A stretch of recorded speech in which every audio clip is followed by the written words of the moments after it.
Лариса Ромашкина учурда 70 жашта. Ага 2017 жылдын декабрь айында Екатерина аттуу 34 жаштагы айым жеке бизнесин көбөйтүү максатында үйүн банкка насыяга коюп акча алып берүүсүн өтүнүп келген. Пенсионер Екатеринаны бала кезден тааныгандыктан үйүнүн документин берген. Ал нотариуска барып Ромашкинадан үйдү сатып алуу үчүн башкы ишеним кат жаздырып алган. Ишеним кат жаздырып алганын Лариса айым билген эмес, жөн гана кол коюп берип койгон.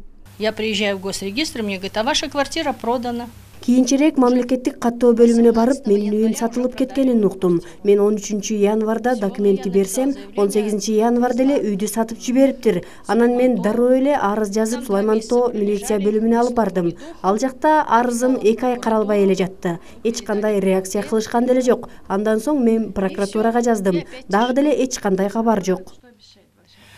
Подождите, отклонили, говорит, вашу просьбу. Мне нечего платить, кроме пенсии, мне ничего нет. Лариса айымга окшоп Екатерина Кудрявцевага алданган айымдар бүгүн журналисттерге маалымат жыйын өткөрдү. Булардын баары учурда турак жайын алдырып коюу коркунучунда турат. Мен ага миллион алып бергенмин. Анын ичинен 100 миңди кайтарылган.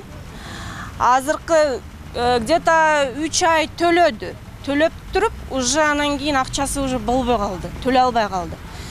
Азыркы учурда бүгүнкү күнгө карызы 897 миң болуп атат сом.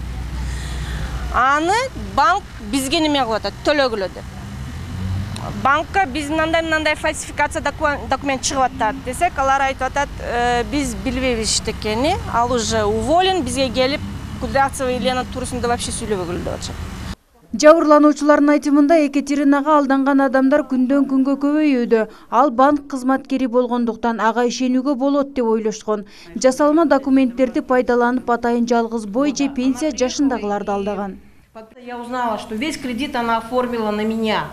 Ал кандай жол менен документти жасаганын билбейм. Насыянын бардыгын мага жаздырып коюптур. Менин жеке бизнесим бар деп жазылып турат. Менде каяктагы бизнес? Ошол убакта банк кызматкерлери менин атымдан көп насыя жазылганын билген. Алар кызматкерлеринин кандай иштеп жаткандыгын текшербейт. Мына биз ушул күнгө чейин бул иш менен күрөшүп келебиз. Биз кимге кайрылбайлы? Баары бизди өз ыктыяры менен үйлөрүнүн документтерин бергенсиңер деп күнөөлөйт.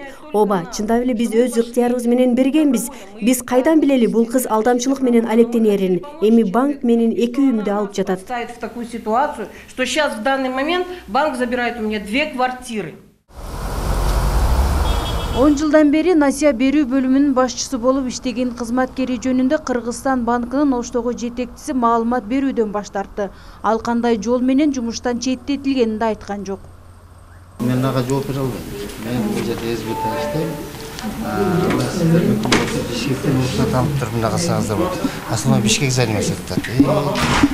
Кудрявцева 2018 жылдын февраль айында алдамчылык беренеси менен кармалган. Ош шаардык соту баш коргоо чарасын карап 2 айга камакка калтырган. Ал учурда Жалал Абад облусундагы аялдар колониясында убактылуу камакта. 2018 жылдын жыл башында эле тактап айтканда январь айында бизге Ош шаардык ички иштер башкармалыгына шаардын тургундарынан арыз келип түшкөн. Анда ошол банк кызматкери бул адамдардын ишенимине кирип алып, бир топ чоң суммадагы акча каражаттарын алып көбөйтүп берем деген максатта алып, ошол боюнча кайтарып бербей жүргөндүгү тууралуу маалымат беришкен. Бул маалымат боюнча биздин кызматкерлер ыкчам иликтөө иштерин алып барып, натыйжада Акбура милиция бөлүмүнүн кызматкерлери тарабынан ошол Кыргызстан банктын кызматкери кармалып, биздин убактылуу кармоочу жайга киргизилген. Ошол учурда биздин тергөө кызматы тарабынан эпизоддук кылмыш иш катары каралып, алдамчылык беренеси менен кылмыш иши козголгон. И поэтому я вынуждена была написать заявление. Жабырлануучулардын талабы эгер 19 миллион сом акчаны кайтарып берсе, арыздарын кайтарып алат.